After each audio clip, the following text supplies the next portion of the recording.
नमस्कार, मैं वंदना शर्मा आपके अपने नए YouTube channel Pitambara law institute में आपका हार्दिक स्वागत करती हूँ। आज हम बात कर रहे हैं आरजेएस के मेंस क्वेश्चंस की। क्वेश्चन आंसर में आरजेएस मेंस के एग्जाम में कैसे किया जाता है, भाई कितने नंबर का क्वेश्चन आता है तो उसमें कितना आंसर राइट करना होता है। जैसे सपोज करो हमने 3 मार्क्स के क्वेश्चन लिए हैं, कुछ अपने सीआरपीसी से लिए हैं, दंड प्रक्रिया संहिता 1973 से। तो इसके कुछ क्वेश्चन जैसे संघीय और असंघीय मामलों में अंतर, कुछ अंतर पे डिफरेंसेस पूछे जाते हैं अगर 3 मार्क्स के, तो उसके लिए हमें लगभग इतना स्पेस मिलता है। इसी में हमें ऐड करना होता है कि कहाँ से एक्शन करना है, कहाँ हमें केस लो डालना है, कितना हमें लिखना है। तो इसमें मेन पॉइंट लिखने पड़ते हैं, मेन पॉइंट ही लिखने पड़ते हैं, क्योंकि हमारे पास इतना टाइम नहीं होता है वहाँ पे एग्जाम में। तो जैसे क्वेश्चन है संघीय और असंघीय मामले में अंतर, कॉग्निजेबल नॉन कॉग्निजेबल ऑफेंस में क्या डिफरेंसेस है। देन आता है हमारा सेकंड क्वेश्चन, जैसे विचारण जांच अन्वेषण में अंतर, ट्रायल इंक्वायरी और इन्वेस्टिगेशन में क्या क्या डिफरेंसेस है। तो इतना सा स्पेस होगा 3 मार्क्स के क्वेश्चन में, यही हमें सेक्शन ऐड करना है, यही हमें हर जिसमें भी क्वेश्चन में अगर केस लो ऐड हो रहा है तो हमें केस लो भी ऐड करना है। देन आता है हमारा थर्ड क्वेश्चन, जमानतीय और अजमानतीय अपराध में अंतर, बेलेबल और नॉन बेलेबल ऑफेंस। ठीक है, तो इनका आंसर हमें कैसे राइट करते हैं ये देखते हैं। जैसे फर्स्ट क्वेश्चन है हमारा संघीय और असंघीय मामलों में अंतर। ठीक है, निम्न में अंतर बताओ। ये लगभग हमारा 3 मार्क्स का क्वेश्चन है। अगर हमारा 3 मार्क्स का क्वेश्चन आता है तो फिर ये अगर ये 5 नंबर में भी आता है, 5 मार्क्स में आता है, तो उसका कैसे करना है ये भी हम आगे आने वाली वीडियोज में बताएंगे। तो देखते हैं इसका आंसर कैसे करना है। तो लगभग इतना हमें स्पेस मिलेगा, तो इसका आंसर इस तरीके से लिखना है। जैसे निम्न में अंतर बताओ, ये क्वेश्चन था अपना संघीय और असंघीय मामलों में अंतर, कॉग्निजेबल और नॉन कॉग्निजेबल ऑफेंस में डिफरेंसेस। तो संघीय अपराध, सबसे पहले तो संघीय अपराध ये कहाँ पे है, ये सीआरपीसी के सेक्शन 2 के सी में है। सी से कॉग्निजेबल याद हो जाएगा, तो इससे याद हो जाएगा कि ये सी में है, सेक्शन 2 के सी में। और असंघीय अपराध, असंघीय अपराध सेक्शन 2 के सीआरपीसी के सेक्शन 2 के एल में है। मेन डिफरेंस तो ये हो गया कि भाई पहले तो हमें ये पता होना चाहिए कि ये अपराध है कहाँ पे, संघीय अपराध और असंघीय अपराध कहाँ है। तो संघीय अपराध है 2C में और असंघीय अपराध है 2L में।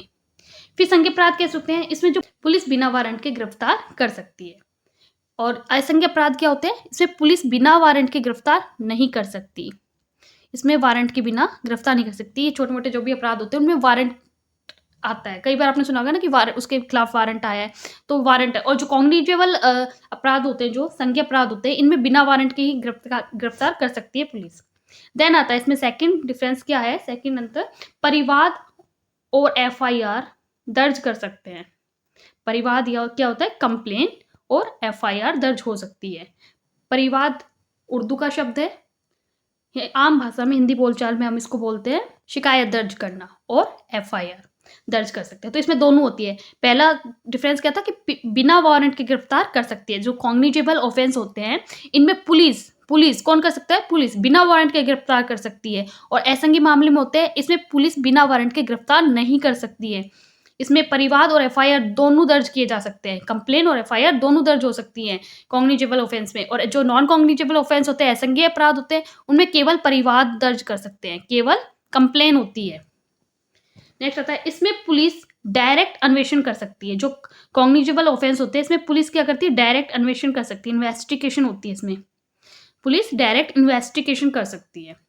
और नॉन कॉग्निजेबल ऑफेंस होते हैं, जो असंख्य अपराध है, इनमें डायरेक्ट अन्वेषण नहीं कर सकती पुलिस, डायरेक्ट अन्वेषण नहीं कर सकती। तो क्या होता है, इसमें मजिस्ट्रेट की अनुमति चाहिए। इसमें किसकी अनुमति चाहिए, मजिस्ट्रेट की, यानी पुलिस डायरेक्ट अन्वेषण नहीं करेगी, पुलिस मजिस्ट्रेट अनुमति देगा, मजिस्ट्रेट के ऑर्डर के बाद ही पुलिस अन्वेषण करेगी, इन्वेस्टिगेशन होगी। इसमें दोनों चीजें होती हैं, अन्वेषण भी और जांच भी, इन्वेस्टिगेशन और इंक्वायरी दोनों होती है। जो नॉन कॉग्निजेबल ऑफेंस है, जो 2L में है, जिसमें बिना वारंट के गिरफ्तार नहीं कर सकते, जहां कंप्लेन होती है, वहां जांच और अन्वेषण दोनों हो सकते हैं, जांच और अन्वेषण दोनों होती है। ये कहाँ पे है, ये संघीय अपराध और असंघीय अपराध कहाँ है, ये सीआरपीसी की प्रथम अनुसूची में, जो फर्स्ट स्केड्यूल है हमारा, उसमें है, दोनों है, संघीय अपराध और असंघीय अपराध। इसमें फिर यहाँ पे एक केस भी हमें डालना होगा। तो सबसे पहले हमने ये बता दिया सेक्शन कौन सा है, ये सीआरपीसी का सेक्शन 2C में है संघीय अपराध, और असंघीय अपराध 2L में है। और यहाँ हम केस डालेंगे हाजी मोहम्मद खान 1942 केरला का। ये आप कोई भी केस इससे रिलेटेड डाल सकते हैं। मैंने ये वाला केस डाला है। अगर आपको और भी केस है संघीय और असंघीय मामलों से रिलेटेड कोई भी अगर केस मिलता है तो आप डाल सकते हो। एक केस ऐड करना जरूरी होता है। तो ये 3 मार्क्स के क्वेश्चन में हमें कुछ इस तरीके से आंसर राइट करना होगा। चलिए देखते हैं हम नेक्स्ट क्वेश्चन हमारा। नेक्स्ट क्वेश्चन क्या है हमारा? विचारण, जांच, अन्वेषण में अंतर। विचारण, जांच, अन्वेषण में अंतर। ये भी कुछ 3 मार्क्स का आएगा लगभग। तो इसमें हमें कैसे आंसर राइट करना है? ट्रायल, इंक्वायरी और इन्वेस्टिगेशन में अंतर। तो इसे हम कैसे करेंगे देखते हैं। विचारण, जांच, अन्वेषण में अंतर। तो इन्वेस्टिगेशन, अन्वेषण क्या है? इन्वेस्टिगेशन। जांच, इंक्वायरी, विचारण, ट्रायल। ये कहाँ मिलेगा हमें इन्वेस्टिगेशन? सीआरपीसी के सेक्शन 2 के एच में। अन्वेषण कहाँ है? सीआरपीसी के सेक्शन 2 के एच में इन्वेस्टिगेशन है। और जांच, इंक्वायरी 2G, जी से जांच। इस तरीके से हमें ये याद रह जाएगा। तो हम साथ ही साथ इसकी ट्रिक्स भी बताते जाएंगे कि कैसे याद करना है। तो जांच कहाँ पे है? 2G में, जी से जांच। इस तरीके से हम इसे याद कर लेंगे। नेक्स्ट आता है हमारा विचारण। विचारण कहाँ पे है? ये सीआरपीसी में कहीं भी डिफाइन नहीं है। सीआरपीसी में कहीं भी डिफाइन नहीं है विचारण। और अन्वेषण कहाँ पे है? ये 2H में है, जांच 2G में है, और सीआरपीसी में विचारण या ट्रायल कहीं भी डिफाइन नहीं है। इन्वेस्टिगेशन कहाँ कैसे होती है? पुलिस अधिकारी द्वारा। हमें एग्जाम में जो भी जैसे की पॉइंट लगते हैं उनको हमें अंडरलाइन करके थोड़ा हाईलाइट भी करना है, जैसे वो एग्जामिनर को अलग से दिख जाए। जैसे इसमें क्या लिखा है? इन्वेस्टिगेशन पुलिस अधिकारी द्वारा की जाती है। अभी इससे पहले वाले क्वेश्चन में पढ़ा था हमने। तो पुलिस अधिकारी द्वारा। और जांच विचारण से भिन्न है। जांच क्या होती है? विचारण से भिन्न है। विचारण नहीं है। ये कैसे होती है? मजिस्ट्रेट और न्यायालय के द्वारा की जाती है। इन्वेस्टिगेशन पुलिस द्वारा होती है, इंक्वायरी मजिस्ट्रेट और कोर्ट द्वारा होता है। जो इन्वेस्टिगेशन है वो तो पुलिस अधिकारी करेगा, और जो इंक्वायरी होती है वो मजिस्ट्रेट या कोर्ट, न्यायालय द्वारा की जाती है। और ट्रायल क्या है? ये आरोप तय किए जाने के बाद की कार्रवाई है। कार्रवाई, आरोप तय किए जाने के बाद की कार्रवाई है ट्रायल। जब आरोप तय किया हो जाता है कि हाँ इसने ये ऑफेंस किया, तो आरोप हो गया उसके ऊपर, तो उसके लिए बाद ट्रायल होता है। ट्रायल किया जाता है, उसके बाद हमें ये पता चलता है कि इसने ये ऑफेंस किया है या नहीं किया है। दूसरा, मजिस्ट्रेट से भिन्न, मतलब मजिस्ट्रेट नहीं होना चाहिए इन्वेस्टिगेशन में। उससे भिन्न किसी भी ऐसे व्यक्ति द्वारा जो मजिस्ट्रेट द्वारा प्राधिकृत है, यानी मजिस्ट्रेट ने उसे प्राधिकृत किया है, ऐसे व्यक्ति द्वारा भी की जा सकती है। इसका उद्देश्य क्या है? ऑब्जेक्ट क्या है इसका? इन्वेस्टिगेशन का क्या ऑब्जेक्ट होता है, क्या उद्देश्य है? साक्ष्य को एकत्रित करना, जो एविडेंस होते हैं उनको इकट्ठा करना। इन्वेस्टिगेशन का जो उद्देश्य है साक्ष्य को एकत्रित करना, इकट्ठा करना, एविडेंस को। नेक्स्ट है कि इंक्वायरी का क्या उद्देश्य है? मामले की सत्यता का पता लगाया जाना। इन्वेस्टिगेशन का उद्देश्य तो है एविडेंस को इकट्ठा करना, कि सारे एविडेंस इकट्ठे करना, पुलिस अधिकारी द्वारा सारे एविडेंस इकट्ठे किए जाना। और इसमें क्या होता है? मजिस्ट्रेट न्यायालय द्वारा किया जाता है कि भाई मामले की क्या सत्यता है, उसकी जांच की जाती है मामले की। और न्यायालय या न्यायालय की अधिकारी द्वारा की गई कार्रवाई। इंक्वायरी क्या है? न्यायालय, कोर्ट या कोर्ट की अधिकारी द्वारा की गई कार्रवाई है। नेक्स्ट आता है विचारण। उद्देश्य क्या है विचारण का? इसका जो ऑब्जेक्ट है वो है मामले में दोष सिद्धि या दोष मुक्ति करना, कि जो ये अपराधी है ये दोष इस मतलब किया है, इसने कोई अपराध या नहीं किया है, उसको दोष सिद्धि है या दोष मुक्ति मिलेगी, ये ट्रायल द्वारा होता है। ठीक है, तो इसमें क्या है? पुलिस अधिकारी द्वारा होगा या मजिस्ट्रेट से भिन्न किसी ऐसे व्यक्ति द्वारा जो मजिस्ट्रेट द्वारा प्राधिकृत है। और इसका ऑब्जेक्ट क्या है? इन्वेस्टिगेशन का ऑब्जेक्ट है एविडेंस को इकट्ठा करना, और ये 2H में है। इंक्वायरी 2G में है, विचारण से भिन्न होती है, मजिस्ट्रेट और न्यायालय द्वारा की जाती है, और उद्देश्य इसके मामले की सत्यता का पता लगाया जाता है, न्यायालय या न्यायालय के अधिकारी द्वारा की गई कार्रवाई। ये सीआरपीसी में कहीं भी डिफाइन नहीं है। विचारण आरोप तय किए जाने के बाद की कार्रवाई है, और इसका ऑब्जेक्ट होता है मामले में दोष सिद्धि या दोष मुक्ति करना। नेक्स्ट क्वेश्चन देखते हैं हमारा,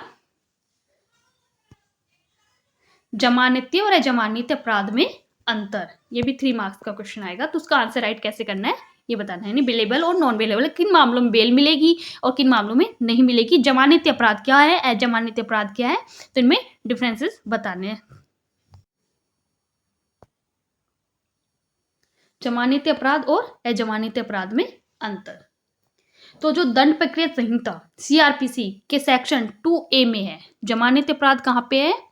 सीआरपीसी के सेक्शन 2A में जमानती अपराध है, बेलेबल ऑफेंस के बारे में बताया गया है। और अजमानती अपराध दंड प्रक्रिया संहिता की धारा 2A में, ये भी 2A में है और ये भी, यानी दोनों एक ही जगह हैं, बेलेबल और नॉन बेलेबल ऑफेंस के बारे में। तो वे अपराध जमानती, कौन से अपराध जमानती होते हैं? वे अपराध जमानती है जो दंड प्रक्रिया संहिता की अनुसूची फर्स्ट स्केड्यूल फर्स्ट में जमानती बताए गए हैं।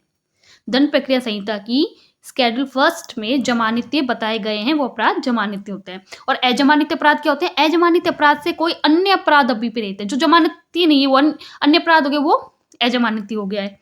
जैसे हमने इसमें केस दिया है एक, आप कोई भी केस ले सकते हैं इससे रिलेटेड हो, पर वो जैसे केस हमने लिया है मोतीराम बनाम मध्य प्रदेश राज्य AIR 1978, मोतीराम बनाम मध्य प्रदेश राज्य AIR 1978 का।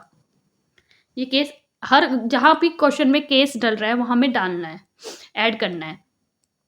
तो जमानती अपराध क्या है? दंड प्रक्रिया संहिता की धारा 2A में है, और जो अजमानती अपराध है वो भी दंड प्रक्रिया संहिता की धारा 2A में है। जमानती अपराध कैसे होते हैं? जिनका कारावास 3 वर्ष से कम हो, 3 वर्ष से कम कारावास के दंड से दंडनीय है या केवल जुर्माने से दंडनीय। जमानती अपराध कौन से होते हैं? जिनमें केवल 3 वर्ष से कम कारावास के दंड से दंडनीय या केवल जुर्माने से दंडनीय। 3 वर्ष से कम कारावास से दंड से दंडनीय या जुर्माने से। और अजमानती अपराध क्या होते हैं? मृत्युदंड, आजीवन कारावास या 3 वर्ष के कारावास की अवधि से अधिक के दंड से दंडनीय होते हैं। यानी 3 वर्ष से कम का कारावास है जिसमें, उसमें बेल मिल सकती है, इनमें बेल नहीं मिलती है। जिसमें मृत्युदंड है, आजीवन कारावास है, 3 वर्ष के कारावास की अवधि से अधिक के दंड से दंडनीय है, उनमें जमानत नहीं मिलती है। जमानती अपराध की प्रकृति जो होती है वो गंभीर होती है, कम गंभीर होती है। इनकी प्रकृति कैसी होती है? कम गंभीर। और अजमानती अपराध की जो प्रकृति होती है वो अधिक गंभीर और जघन्य होती है। जो बड़े अपराध होते हैं ना, जघन्य और अधिक गंभीर अपराध होते हैं, उनमें अजमानती अपराध होते हैं। इसमें जमानत प्राप्त करने का अधिकार अभियुक्त का होता है। जो अभियुक्त होता है, एक्यूज्ड होता है, उसका अधिकार है जमानत प्राप्त करना। लेकिन अजमानती अपराध में न्यायालय का भी अधिकार है कि वो जमानत देगा या नहीं देगा। ये न्यायालय पे, कोर्ट पे डिपेंड करता है। अग्रिम जमानत का इसमें कोई प्रावधान नहीं है। जो एंटीसेप्टिक बेल होती है उसका कोई प्रावधान नहीं है जमानती अपराध में। लेकिन अजमानती अपराध में सीआरपीसी की धारा 438 सेक्शन 438 में अग्रिम जमानत, एंटीसेप्टिक बेल का प्रावधान किया गया है। इसमें क्या कहा गया है कि इसमें जमानत मिलेगी नहीं मिलेगी, ये किसका होता है? न्यायालय का विवेकाधिकार होता है। और इसमें अभियुक्त का होता है, जो जिसने अपराध किया है, एक्यूज्ड का। और इसमें अग्रिम जमानत का कोई प्रावधान नहीं है। जमानती अपराध होता है जिसमें अग्रिम जमानत नहीं मिलती है। और सीआरपीसी की जो धारा 438 है, सेक्शन 438, इसमें अग्रिम जमानत का प्रावधान किया गया है। तो ये आपका हो गया। इस प्रकार हम धीरे धीरे कुछ क्वेश्चन आंसर की सीरीज स्टार्ट कर रहे हैं, जिसमें पेपर में आने वाले मोस्ट इंपॉर्टेंट सारे क्वेश्चन हम ले रहे हैं। तो आने वाली वीडियोज में बने रहिए हमारे साथ, आपके अपने यूट्यूब चैनल पीताम्बर लॉ इंस्टीट्यूट पर। Okay guys, thank you.